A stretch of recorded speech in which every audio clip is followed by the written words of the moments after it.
जिस दिन संजय निषाद का यह बयान आया था, मैंने संजय निषाद का जितना मैं कड़े शब्दों का इस्तेमाल कर सकता था उतना करके जलालत मलालत की थी राष्ट्रीय सम्मान समारोह। मेरा नाम अमिताभ अग्निहोत्री है, अशोक यादव। क्या बड़ों से पूछिएगा, वो बताएंगे। संजय निषाद की राजनीतिक हैसियत बहुत छोटी है, चिंटी बराबर। क्या जितनी उनकी हैसियत उतना लानत मलानत कर दी थी। राहुल गांधी की हैसियत राजनीतिक बड़ी है, इसलिए बड़ी टिप्पणी करूंगा, ठीक ना। ये हमको ना बताइए महाराज, किसी बात कर रहे हो आप। संजय निषाद ने कहा मैंने उतना ही मुखर आलोचना की, लेकिन संजय निषाद की हैसियत बहुत छोटी है। राहुल गांधी की हैसियत बड़ी है, वो एक पार्टी के एक परिवार के कर्ता धर्ता है, मुखिया है, जिस परिवार ने इस देश में 45 साल शासन किया। आप सब लोगों के रहनुमा हैं, आप सबके मालिक मुख्तार हैं राहुल गांधी भाई। समाजवादी पार्टी से लेकर और 20 पार्टियों के मालिक मुख्तार तो वही है ना। इसलिए सवाल खड़ा कर रहा हूं मित्र, इसको हल्का मत करिए। और यहां हल्का कर भी लो तो क्या फर्क पड़ता है मेरे दोस्त। जनता में जाना होगा। जो सवाल मैं पूछ रहा हूं ना, भाजपा पूछे ना पूछे, जनता पूछेगी कि आप शक्ति से लड़ेंगे।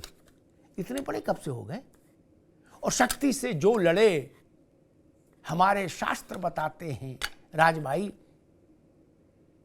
जो रक्त बीज थे रक्त बीज संखन संघारे, महिषासुर नृप अति अभिमानी, जही अघवार मही अकुलानी। क्या समूल उच्छेदन कर दिया भगवती ने। भगवती से कौन लड़ेगा। रावण को मारने के लिए राघव को भी भगवती की कृपा मांगनी पड़ी थी, जो नारायण का अवतार थे। हम उस देश के लोग हैं। हम देवी के शरीर के जो अवयव जहां जहां गिरे सती के, हम वहां आज तक जाके माथा झुकाते हैं।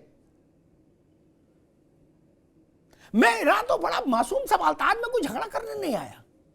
आपको किस डॉक्टर ने बताया अल्लबल बोलो, यह मैं समझना चाहता हूं। उस डॉक्टर का नाम सार्वजनिक करो। किसने आपको ये सलाह दी कि आप ऐसा बोलो हिंदू धर्म पर, कि मंदिरों में चोर लड़की छेड़ने जाते लोग। ये नॉनसेंस बात है भाई।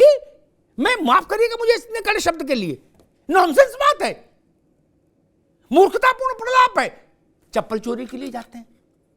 अच्छा हम मान लीजिए आप बहुत सहज हैं, आपको कुछ इल्म ही नहीं, होश ही नहीं, तो ये बात मजार दरगाह के लिए बोल दीजिए।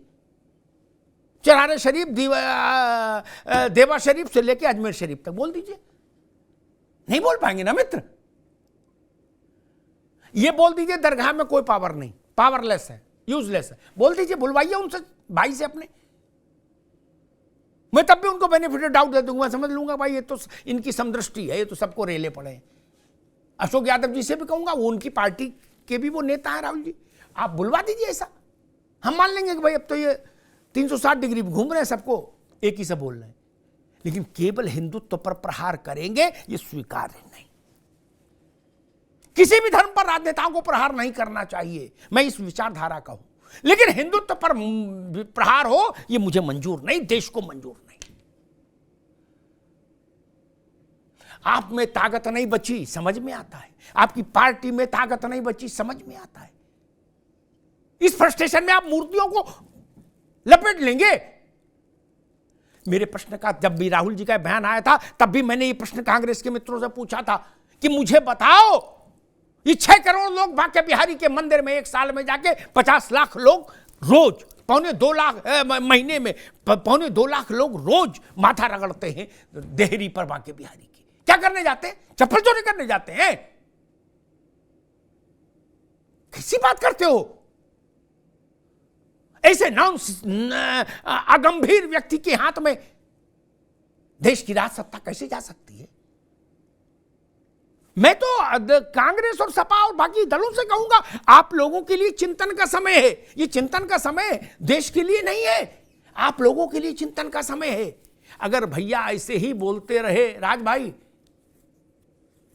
तो कसम भगवान की स्थितियां बड़ी विकट हो जाएंगी। मैं रत्नाकर जी की बात के साथ नहीं खड़ा हो सकता, वो बड़ी कड़ी बात उन्होंने कह दी कि 13 आएंगी कि 300 आएंगी। मैं कौन होता, जनता तय करेगी। लेकिन हाँ, इतना मैं कह सकता हूं, स्थितियां खराब हो जाएंगी। जाके प्रिय नराम वैदेही तजिए ताहि कोटि बैरी सम यद्यपि परम स्नेही। आपको राम मंदिर जाने में शर्म आती है और आप कह रहे हो कि हम भारत के आदमी हैं। आप जमाने भर में घूम सकते हैं, लेकिन राम मंदिर जाने में आपको बहाना बनाते। कभी कहते न्योता आएगा तो जाएंगे, फिर न्योता आ जाता तो कहते न्योता क्यों भेजा, इसलिए नहीं जाएंगे।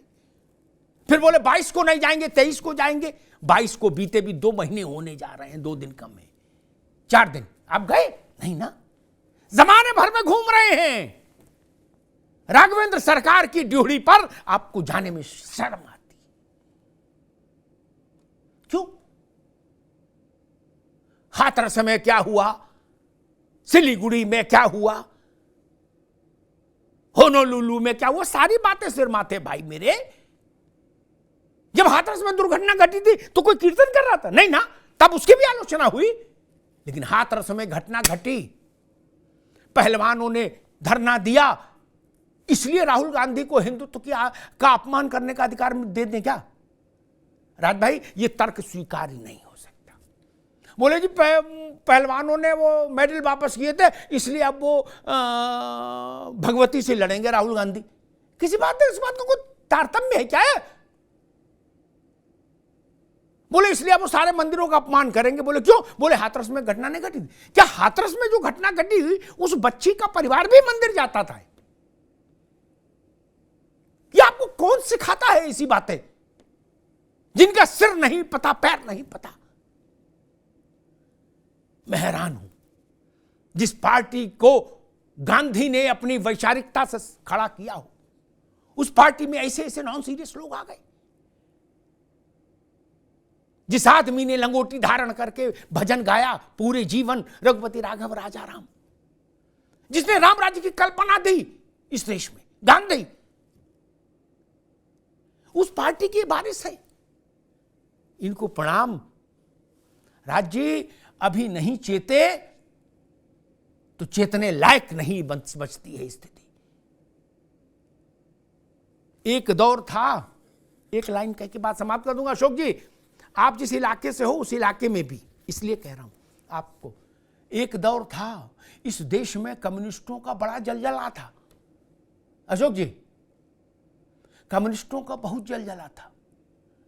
इंदिरा गांधी की सरकार उनके समर्थन पर चलती थी। राज शर्मा, क्या आज कम्युनिस्ट माइक्रोस्कोप से ढूंढे नहीं मिल रहे? क्या माइक्रोस्कोप से भी, मैग्नेट कौन सा लेंस होता उससे भी नहीं ढूंढने मिल रहे? कहां गए? क्या बंगाल में साफ हो गए? रसगुल्ला दिख रहा, कम्युनिस्ट नहीं दिख रहा, खत्म हो गया मामला। क्या ममता ही ममता है, ममता बनर्जी। आपने सोचा नहीं कम्युनिस्ट इस देश से क्यों खत्म हो गए? क्योंकि वो कंबल ओढ़ के घी पीने की कोशिश करते थे, वो हिंदुत्व पर अभद्र टिप्पणियां करते थे। क्या स्थिति बनी? अफीम बताते थे ना धर्म को। अब कहां है? खोजो उनको जाके। मैं फिर कह रहा हूं, भाजपा से लड़िए, राम से नहीं, भगवती से नहीं, सनातन से नहीं, हिंदुत्व से नहीं, भारत से नहीं। धन्यवाद।